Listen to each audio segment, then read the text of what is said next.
Mateus capítulo 5, versículo 8. Eu quero nessa noite tratar sobre a temática felizes, os limpos de coração. E vivemos numa sociedade que nos fala muito sobre o coração. Vivemos numa sociedade que há muitos conselhos e provérbios sobre o coração. A propósito, talvez o que mais nós temos ouvido diante da sociedade é aquele provérbio que nos diz assim: ouça a voz do seu coração. Há um escritor e poeta chamado Augusto Branco que ele disse: siga o teu coração. Se você seguir o teu coração, mesmo que você não acerte, você nunca estará errado. Eu vou repetir o que o poeta falou. Augusto Branco disse assim: siga o teu coração. Se você seguir o teu coração, mesmo que você não acerte, você nunca está errado. Tantos provérbios que nós temos em nossa geração, como o poeta Augusto Branco está equivocado. Eles estão nos chamando para seguir algo que é corrupto. O profeta Jeremias, ele nos mostra o contrário do que esses poetas e do que os pensamentos dos provérbios do dia a dia. Jeremias capítulo 19, versículo 9 e versículo 10 nos diz que o coração, ele é mais enganoso que qualquer outra coisa, e sua doença é incurável. Além disso, ele nos diz: quem é capaz de compreendê-lo? Versículo 10, ele nos mostra: eu sou o Senhor, que sonda o coração e examina a mente, para recompensar a cada um, de acordo com a sua conduta, de acordo com as suas obras. Por isso, irmãos, o verdadeiro cristianismo, ele não consiste em seguir o sentimento do seu coração. O verdadeiro cristianismo não consiste em você dar ouvidos a algo que é corrupto, a algo que está enfermo e a algo que te levará ao pecado. O verdadeiro cristianismo, irmãos, consiste na pureza de um coração. Consiste em ter um coração puro e limpo diante do Senhor. E aqueles que são puros interiormente, eles mostrarão sobre a sua vida a quem eles estão adorando, sobre quem eles estão sendo governados. E aqueles que vivem em coração puro, eles são governados pelo Espírito Santo de Deus. Eles são conduzidos pelo Espírito Santo de Deus. A proposta de pureza de coração não é algo colocado só no Sermão do Monte. Não é algo colocado apenas por Cristo Jesus. A palavra de Deus, ela nos chama a atenção para essa perspectiva. Salmo 73, verso 1. Nos diz assim a palavra do Senhor: verdadeiramente bom é Deus para com Israel, para com os limpos de coração. O salmista nos mostra quem pode também entrar na presença do Senhor, lá no Salmo 24, verso 3 e verso 4. E ele nos diz: quem subirá ao monte do Senhor? Ou quem estará no seu santo lugar? Ele faz a pergunta e ele mesmo responde: aquele que é limpo de mãos e puro de coração, que não entrega a sua alma à vaidade, nem jura enganosamente. O Sermão do Monte, irmãos, é um convite e um chamado a vivermos felizes, a vivermos a verdadeira felicidade, a verdadeira alegria. E justamente eu quero perguntar a você nessa noite, você não precisa me responder: aonde se inicia a sua felicidade? Aonde começa a sua alegria? A sua alegria, ela deve começar no coração. A verdadeira felicidade deve iniciar no coração. E é esse o primeiro ponto que nós queremos tratar nessa noite. Mas eu não estou falando de um músculo que bate dentro de você. Hernando Dias Lopes nos diz que o coração, ele é tido como a sede dos afetos e das emoções. Nas Escrituras nós podemos ver, irmãos, que o coração, muitas vezes quando ele é citado, está sendo chamado ali e inclui a perspectiva de mente, emoções e vontade. Quando a palavra do Senhor nos chama para orar, para amar, para adorar o Senhor com todo o nosso coração, Ele está nos chamando com toda a integralidade, com toda a totalidade. Em outras palavras, Jesus está nos chamando para sermos puros em nosso coração. Por isso, a pureza, irmãos, não deve ser apenas para um dia da semana. A pureza deve percorrer toda a nossa vida, deve percorrer toda a nossa história. A pureza deve percorrer o nosso coração, as nossas emoções, as nossas motivações, os nossos desejos e a nossa própria vontade. Se nós não caminharmos diante da pureza em nosso coração, então nós iremos ter um coração que vai demonstrar a quem nós adoramos. E muitas vezes nós revelamos perante o nosso coração que nós adoramos mais o materialismo, mais os nossos desejos enganosos, mais o nosso egoísmo do que a própria palavra do Senhor, do que o próprio Senhor. Por isso, o sábio Salomão, em Provérbios 4, versículo 23, ele nos diz: se você tem que guardar uma coisa, sabe o que você deve guardar? Guarda o teu coração, porque dele procedem todas as fontes da sua vida. Evangelista Mateus, no capítulo 15, versículo 19, nos diz: porque do coração é que procedem os maus pensamentos, procedem as mortes, adultério, fornicação, furtos, falsos testemunhos e blasfêmias. Queridos irmãos e irmãos amados, é um erro grave pensar que o problema da impureza do nosso coração se dá por causa do contexto social em que vivemos. Se dá pelo contexto em qual nós estamos inseridos, o ambiente que é corrupto. Se nós pensarmos assim, se nós concordarmos com esse pensamento, então, de fato, Skinner, Roger, Freud estão corretos. Mas a Escritura não nos mostra isso. A Escritura nos mostra que não é o ambiente. O problema não está no ambiente, o problema está no coração. Um exemplo disso é que nós podemos olhar para Adão e Eva. Parem para lembrar, no jardim, no paraíso. Na viração do dia, eles se encontravam com o Senhor, eles dialogavam, eles tinham um relacionamento no lugar de paz, no lugar de calmaria, no lugar de alegria, de comunhão plena com o Senhor. Eles pecaram. Eles desviaram o seu coração da vontade do Senhor. Eles voltaram o seu coração e devotaram o seu coração a uma proposta satânica. Então não é o ambiente. Nós podemos olhar para Cristo, que num ambiente hostil como o deserto, num ambiente hostil e passando no momento de jejum, sofrimentos em sua carne, ele é tentado. Ele é chamado a pecar. Ele é chamado a abandonar a vontade do Pai. Ele é chamado a adorar o próprio Satanás. E no ambiente hostil, ele não peca. Por isso, a perspectiva da sociedade, quando coloca que o ambiente é o motivo pelo qual o nosso coração ele é ruim, isso é mentira de Satanás. Não é o ambiente. É onde o nosso coração está firmado. Não é o ambiente, a sociedade. É onde o nosso coração está se colocando para ser conduzido, para ser ensinado e doutrinado. Por isso, sábio Salomão nos diz que o que nós devemos guardar é guarda o teu coração. E não só ele, irmãos, como eu já li em Mateus. Porque, queridos irmãos, quando nós guardamos o nosso coração, em outras palavras, nós estamos guardando os nossos pensamentos, as nossas emoções, as nossas motivações, os nossos desejos, a nossa vontade, para que eles sejam guiados por Deus, para que eles sejam conduzidos pelo seu Santo Espírito.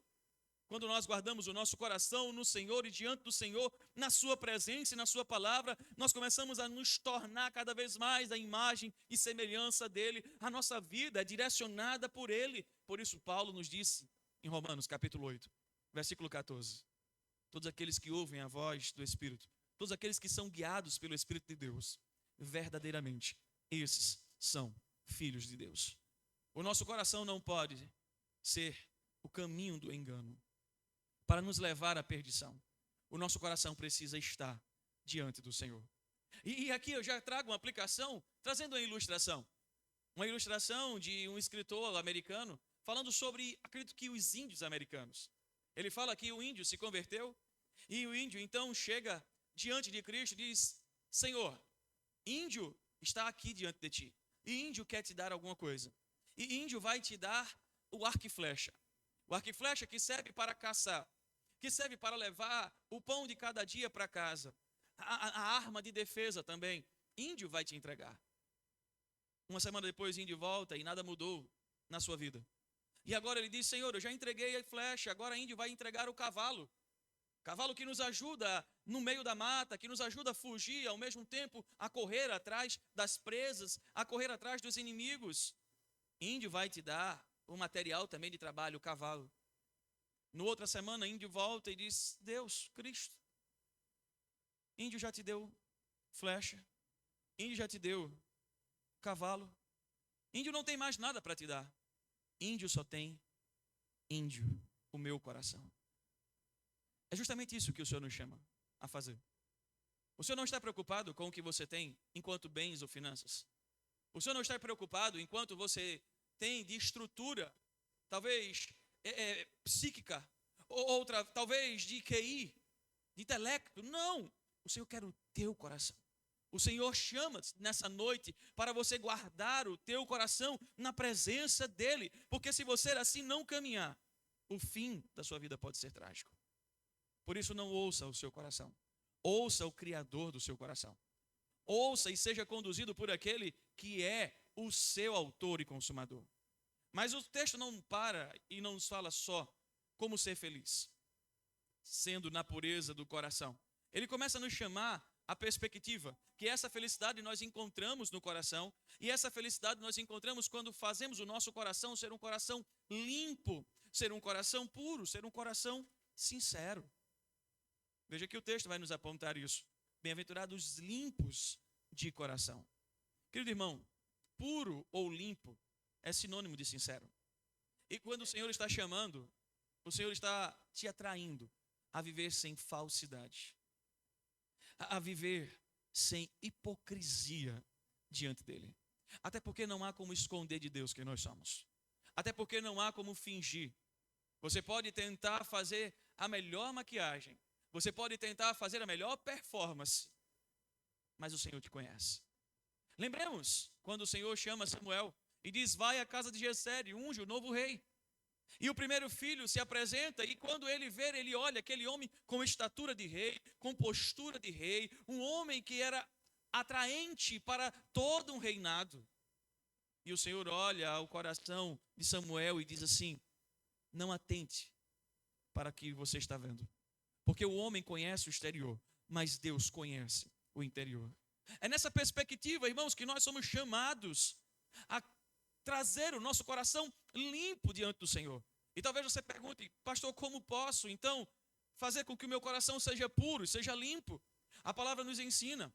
Apóstolo Paulo, escrevendo ao jovem Timóteo, capítulo 2 da sua segunda carta, do jovem Timóteo, versículo 2, ele nos diz, e diz a Timóteo: foge das paixões da mocidade, segue a justiça, a fé, o amor e a paz com os que, com um coração puro, invocam o nome do Senhor.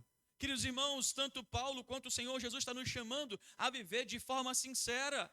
Como eu falei, ter um coração limpo é ter um coração sincero, um coração sem falsidade, um coração sem hipocrisia, um coração sem maquinar mal, um coração sem má fé, um coração sem malícia.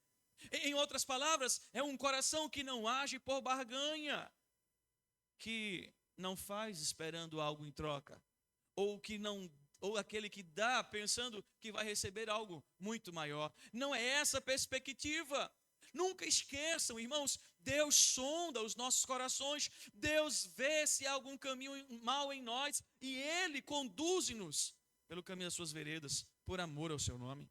Por isso Paulo, escrevendo a Coríntios, no capítulo 7, na segunda carta, capítulo 7, versículo 1, ele disse aos Coríntios, uma igreja tão complicada, tão maravilhosa, mas ao mesmo tempo tão carnal, ele disse: purifiquemo-nos de toda impureza, tanto da carne como do espírito, aperfeiçoando a nossa santidade no temor de Deus. A única forma, irmãos, de fato, de vivermos uma pureza de coração é vivendo em santidade. E essa é a grande perspectiva que o Senhor nos chama nessa noite. É ser puro dentro de tantas pessoas com impureza. E a perspectiva de puro é só lembrarmos da água. Quando a gente pensa num material ou de algo puro, nós lembramos da água. Lembre quais são os fatores da água. Ela não tem cor, ela não tem cheiro, ela não tem mancha, ela não tem sabor. Em outras palavras, a água é pura, ela não tem contaminação. Quando nós somos chamados a ser puros, irmãos, o Senhor está nos dizendo para mim, para a sua vida, que Ele quer sem hipocrisia, que Ele quer sem divisão. Ele não quer você aqui com a cabeça lá fora, Ele não quer você adorando apenas no domingo e durante a semana vivendo de forma errada, de forma impura, de forma com malícia, de forma com barganhas. Ele quer você por completo, sem malícia. Ele quer você puro e santo na presença dEle. Em suma, Ele nos quer em santidade, assim como o autor aos Hebreus, no capítulo 12, versículo 14, nos disse. Sabe o que ele diz lá? Buscar a santificação, sem a qual ninguém verá o Senhor. A perspectiva do que o Senhor está nos chamando no Sermão do Monte é que devemos ser e viver de forma sincera, de forma santa, para vermos o Senhor. Não é uma perspectiva literal, porque ninguém jamais viu a Deus. O que o autor Hebreus está falando e o Senhor nos chama é porque quanto mais santo, mais intimidade.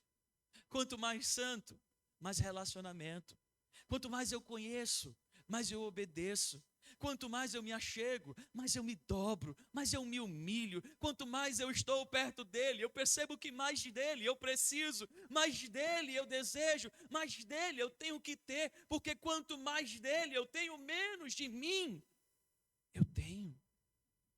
Menos das minhas mazelas, menos dos meus propósitos, das minhas vaidades, do meu orgulho, das minhas pretensões humanas e egoístas. Por isso que Paulo, escrevendo à igreja de Tessalônica, na sua primeira carta, no capítulo 4, versículo 3, ele nos disse, sabe o quê? Porque esta é a vontade de Deus. Sabe o que está dizendo depois? A vossa santificação. Queridos irmãos, nós precisamos compreender.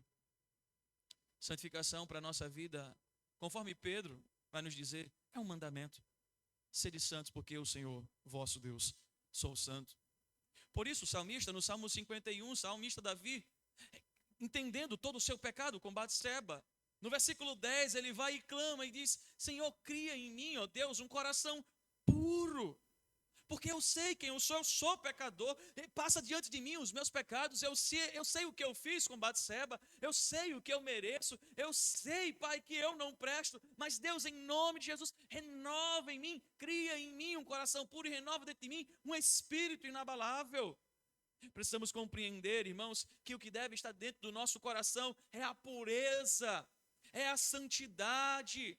E é por meio dela que nós iremos viver e andar conforme a palavra de Cristo, sendo conduzido pelo seu Espírito. Nós iremos ver a Deus, não no sentido literal, mas nós iremos ter comunhão, intimidade com o Senhor.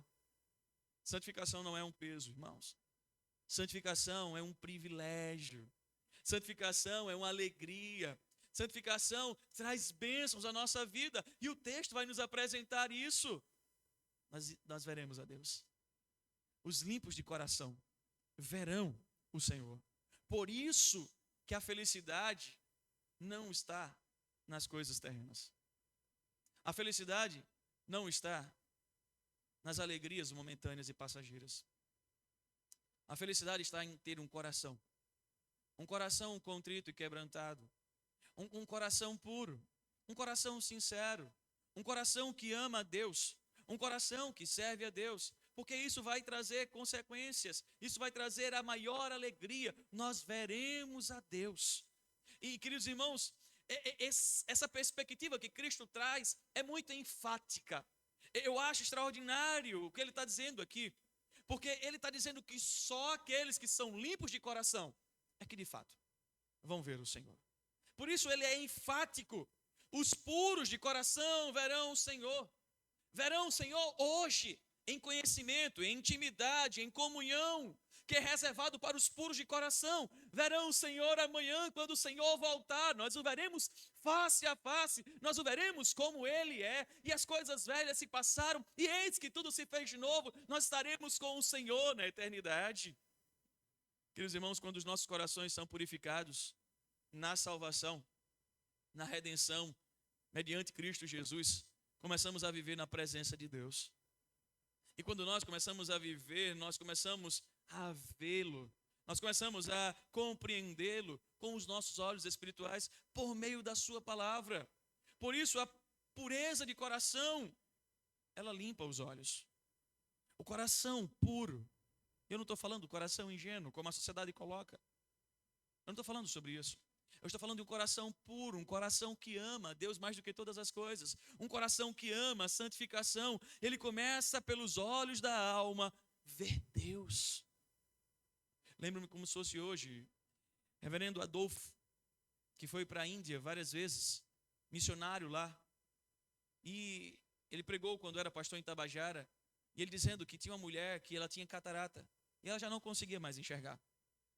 Mas por uma cirurgia, seria possível ela voltar a ver.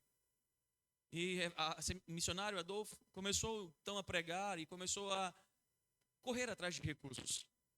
Resumindo, Deus deu esse recurso a ele. E ele pagou a cirurgia dessa mulher. E aí fizeram a cirurgia e a primeira pessoa que estava com ela quando se tirou as faixas dos seus olhos foi ele.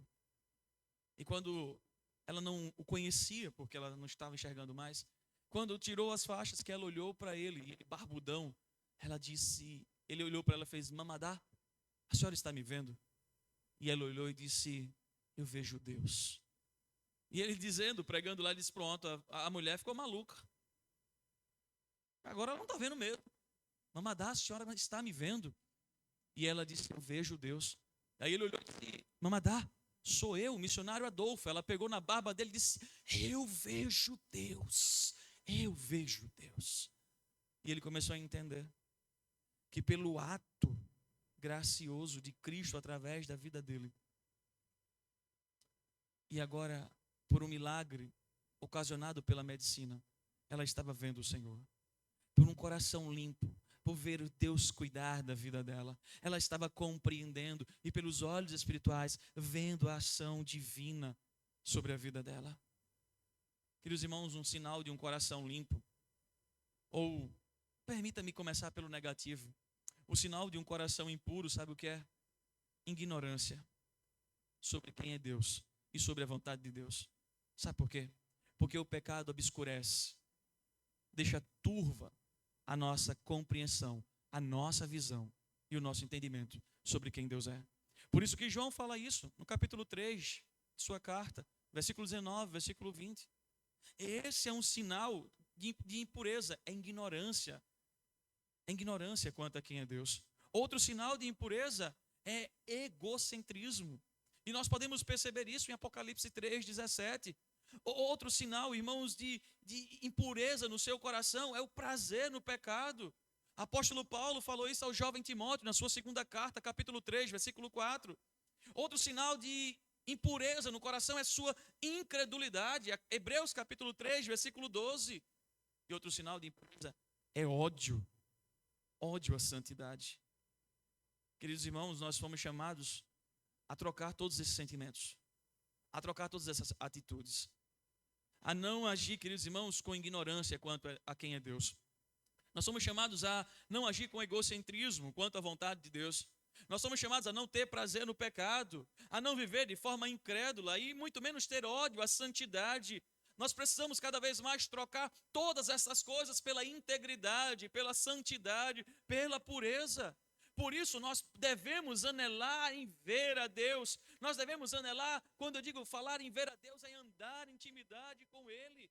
Precisamos compreender, irmãos, mais do que os tesouros terrenos, mais do que os lucros dessa vida, nós precisamos anelar em ver o Senhor, anelar em que o Senhor dirija a nossa vida, anelar em que o Senhor trate o nosso coração corrupto. Nós precisamos nos esforçar para manter o nosso coração puro diante de Cristo, e assim começamos hoje e precisamos mais ainda matar o nosso orgulho, matar a nossa arrogância, matar, irmãos, toda a nossa autossuficiência, o nosso egoísmo, toda a nossa presunção, toda a nossa contenda.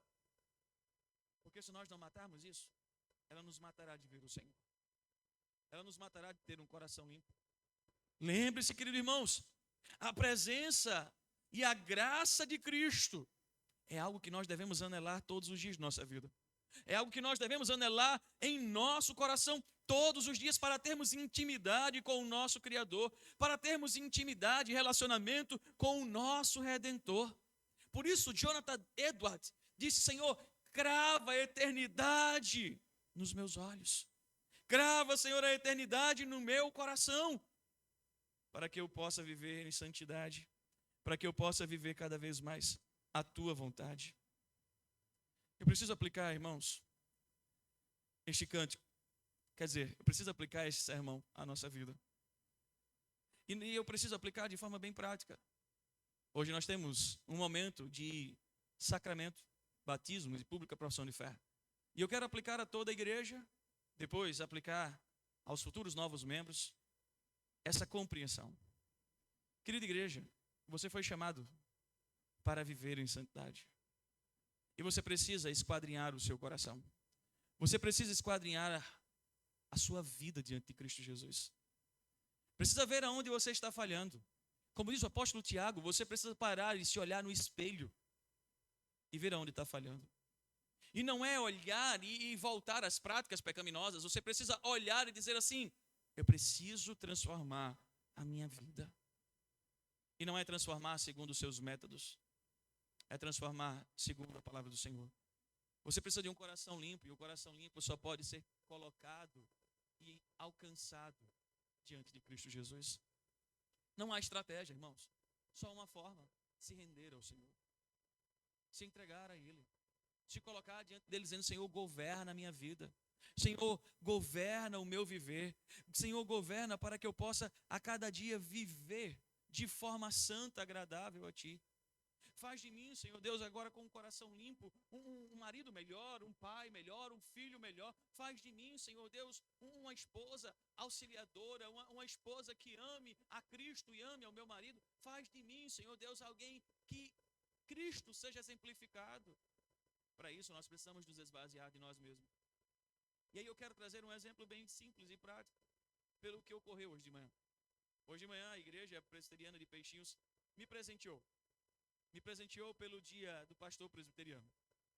E foi, mais uma vez, um momento de choro, um momento de alegria, um misto de emoções com tudo o que ocorreu.